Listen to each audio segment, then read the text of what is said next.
r/ask Reddit. Which paradox just mind ducks a person? The UK triple lock that people moving to the UK experience. Need proof of address and photographic ID to open a bank account. Need a bank account and photographic ID to rent a place. Need a bank account and an address to get sent your photographic ID. Checkmate atheists. Surely you don't need a bank account to get an ID. Yeah, that part doesn't make any sense. The ship of Theseus always kind of ducked me. So, there's this Greek dude called Theseus, and he's on a very long boat trip home. His ship needs repair. They stop, replace a few rotten boards, and continue. Due to the particularly strenuous nature of this very long trip, several more of these stops for repairs are made, until, by the very end, not a single board from the original vessel remains. Is this still the same vessel? If not, when did it cease to be? Douglas Adams once shared an anecdote of this concept in practice. I remembered once, in Japan, having been to see the Gold Pavilion Temple in Kyoto and being mildly surprised at quite how well it had weathered the passage of time since it was first built in the 14th century. I was told it hadn't weathered well at all, and had in fact been burned to the ground twice in this century. So it isn't the original building? I had asked my Japanese guide, but yes, of course it is, he insisted, rather surprised at my question. But it's burnt down? Yes, twice, many times, and rebuilt, of course. It is an important and historic building, with completely new materials, but of course, it was burnt down. So how can it be the same building? It is always the same building.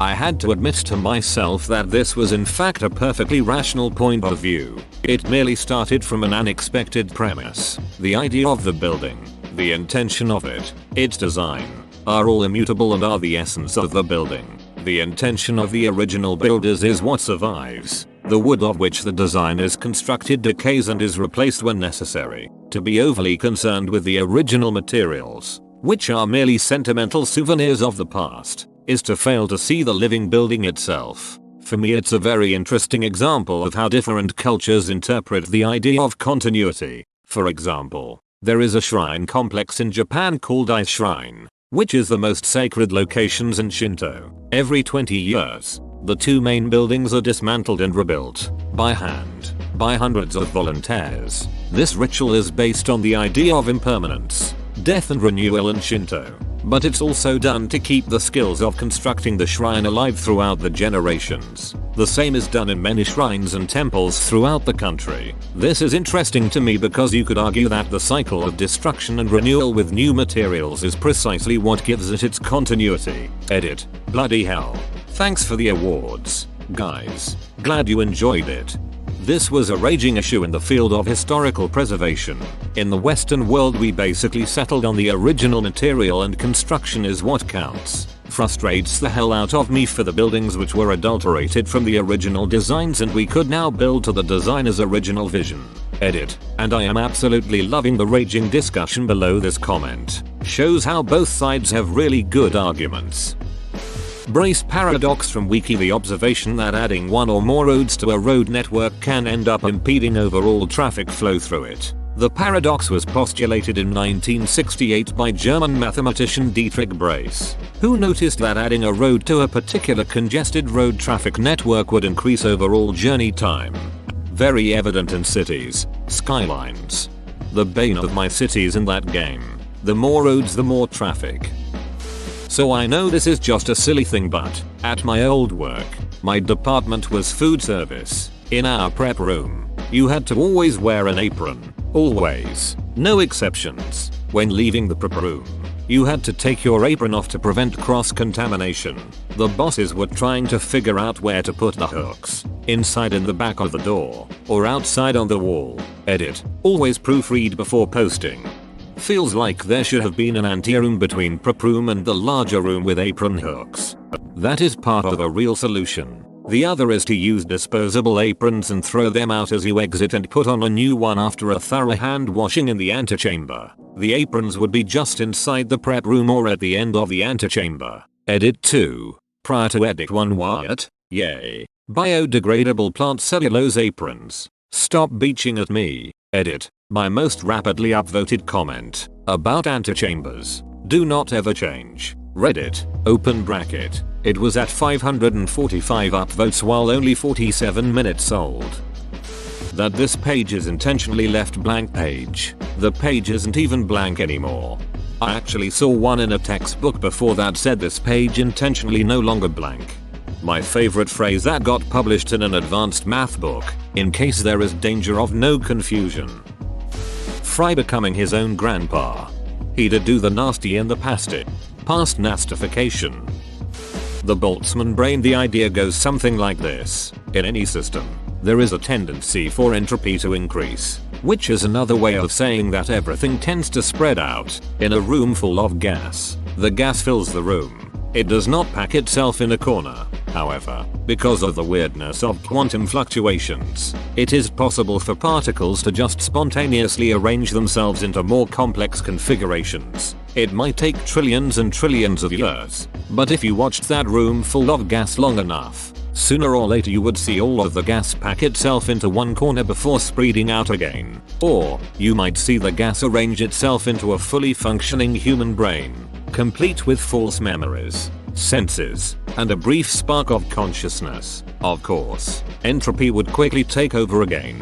The brain would dissolve back into gas almost immediately. This is also hideously unlikely, but over an infinite time the laws of physics tell us this is not just likely, it is inevitable. So which are you, human or Boltzmann brain, enjoying the briefest moment of your fictional life before you dissolve back into space dust? Edit. While this blew up, glad I was able to share the existential dread of Boltzmann brains with everyone.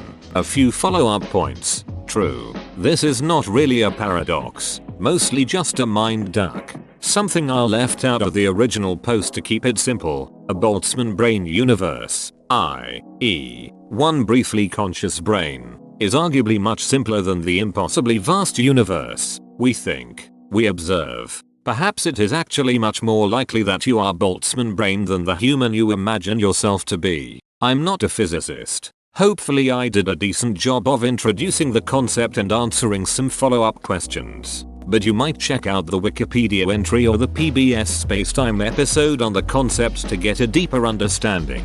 Although philosophically similar to the idea that we're all just the extremely unlikely product of random chance, the Boltzmann brain concept says something physically quite specific and distinct. That there is no universe. You are the only thing that exists, and only for a moment, and that by a certain interpretation, the laws of physics say this is likely. On the other hand, yes, this is exactly like the DVD logo hitting the corner of the screen.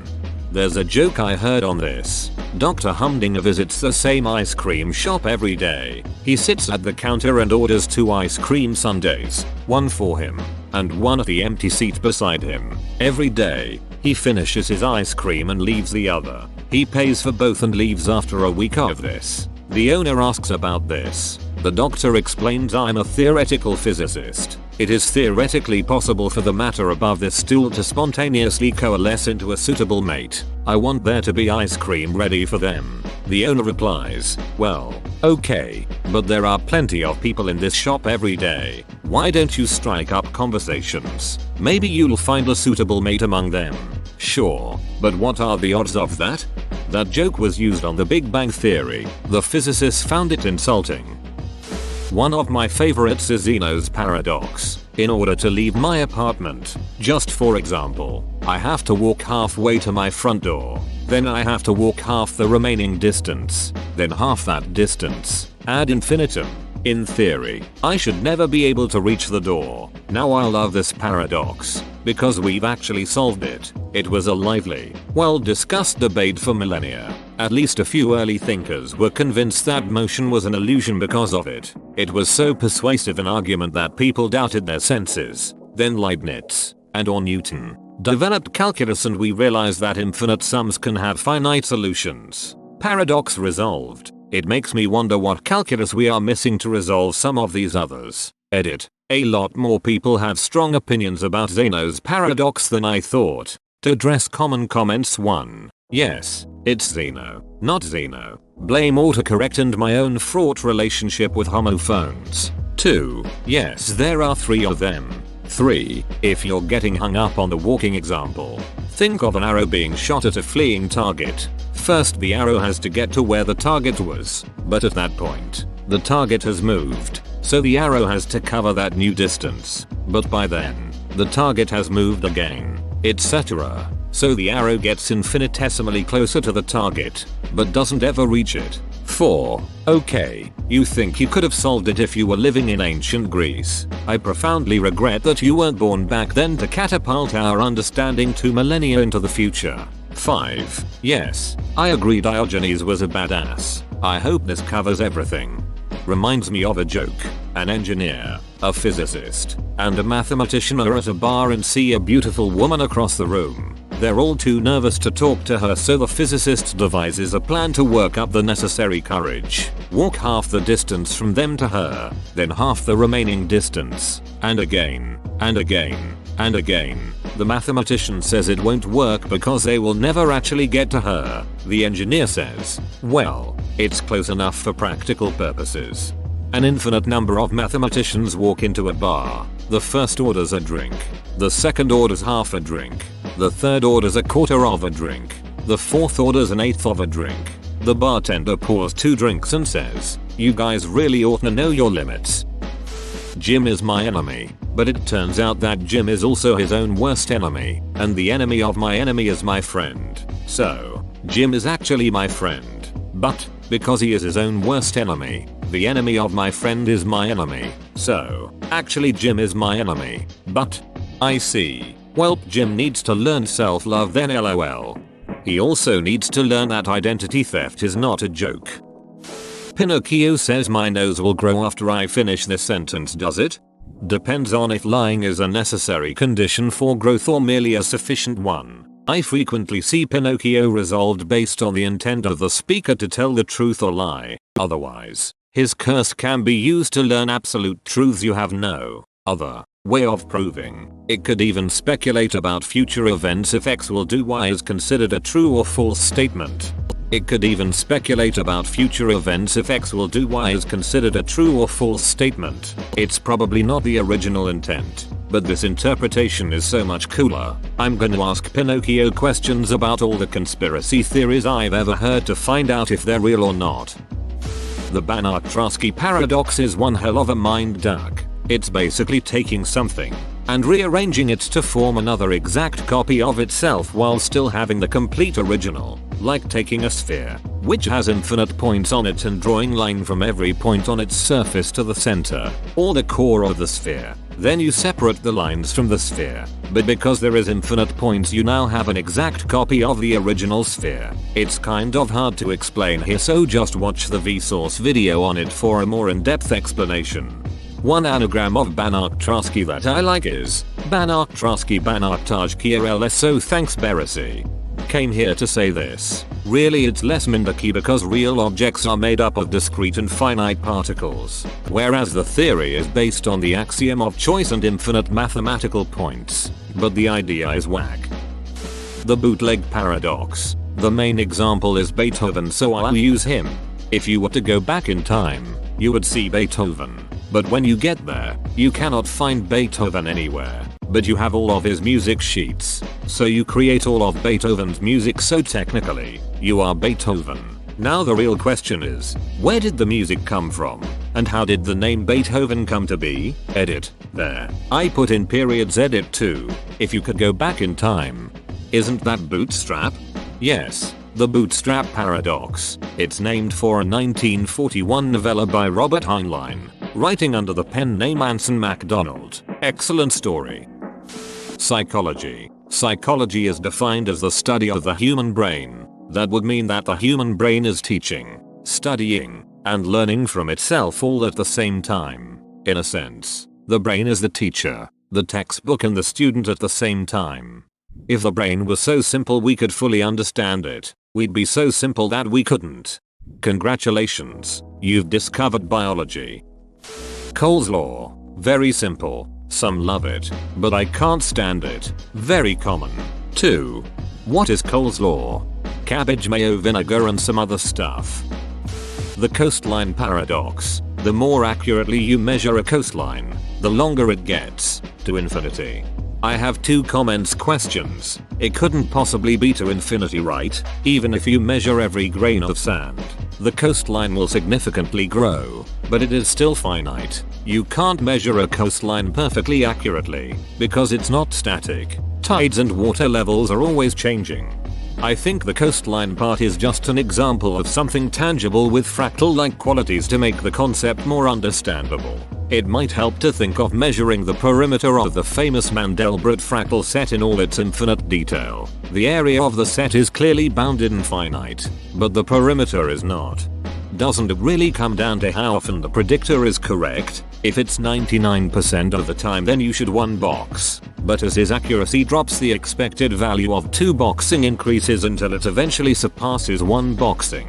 Right. But the paradox is that the accuracy doesn't really matter, because when it's time to actually make the choice, the money is already in the box. No matter what. Picking the 2 box option gives you an extra $100. So how can it have a lower expected value? The predictor can't go back in time and put more money in the box based on your choice. It's less of a paradox and more of a mind game. But since the predictor can only make decisions based on your past, the only way to win is to live your life truly believing that 1 box is the correct answer, and then change your mind to 2 box when the decision time comes. Which, obviously, you can't choose to do. Can a man drown in the fountain of eternal life? Yes, the fountain only prevented aging. Drink the fountain and get beheaded, you dead. What about the fountain of invincibility and immortality? The infinite hotel one is not exactly a paradox, but still a minback. A hotel has an infinite number of rooms and can accommodate an infinite number of guests, 1 per room. A traveler walks up to the front desk and inquires about a room. Sadly, it's Infinity Day and an infinite number of people are in town celebrating, so every one of the rooms is full. However, the clever desk clerk realizes he can still fit the traveler in by asking everyone to move into the room number that's 1 higher than theirs. So the person in room 1 moves to room 2, room 2 moves to room 3, etc. Now room 1 is free for the traveler. However, just as the traveler has been accommodated, an infinite busload of people arrives looking for rooms. The hotel is surely full now, right? Nope. The clerk realizes he can ask everyone to move into a room that's twice the room number of their own. So room 1 moves to room 2, room 2 moves to room 4, room 3 moves to room 6, etc. Now all the odd numbered rooms are empty and can be filled with the new guests. So in a sense, an infinitely full hotel is still infinitely empty. I hope the clever desk clerk knows how to efficiently deal with infinite complaints. Infinite clerks. Paradox Interactive, every time they release a new DLC, everyone loses their damn minds. Stellaris has entered the chat. Takes experience to get most decent jobs. But how do you get a good job without experience? Work a shitty job. My local supermarket in the application said that I needed 1 year retail experience. The unexpected hanging paradox. A prisoner is sentenced to death, and he is told that he will be hanged on a day next week, and on the day he won't be expecting it. The prisoner thinks to himself, well, if they hang me on Saturday, then I will expect it because there is no other possible day, so it won't be on Saturday. Then he realizes, well, it won't be Friday either, because I know that if I make it to Friday, they won't hang me on Saturday, so it has to be Friday, which means that they won't hang him on a Friday. He realizes this logic would continue for each day of the week, and so he concludes that there is no possible day for them to hang him unexpectedly, so he thinks they must not plan to hang him. On Wednesday they hang him, and he is completely surprised. The more you think about this paradox, the less sense it makes. I think I got this one figured out. The prisoner's logic was sound, until the very end. If he had continued reasoning, he would have known that any day he is executed is a surprise. Even Friday, since it cannot be Friday per his originally reasoning. Friday will be a surprise. Friday was the name of the horse. The universe either has to be infinite or we're in a box. However, if you ever reach the end, that closes the universe in. It would be impossible for something to not be on the other side of the enclosure, at least to us, since nothingness doesn't really exist in human perception. Those aren't the only options. Imagine space that loops. If you go a certain distance, You reach your starting point again. Walking on a sphere is like this. You're on a 2D surface with no boundaries, yet it's finite. It loops around. How anything began.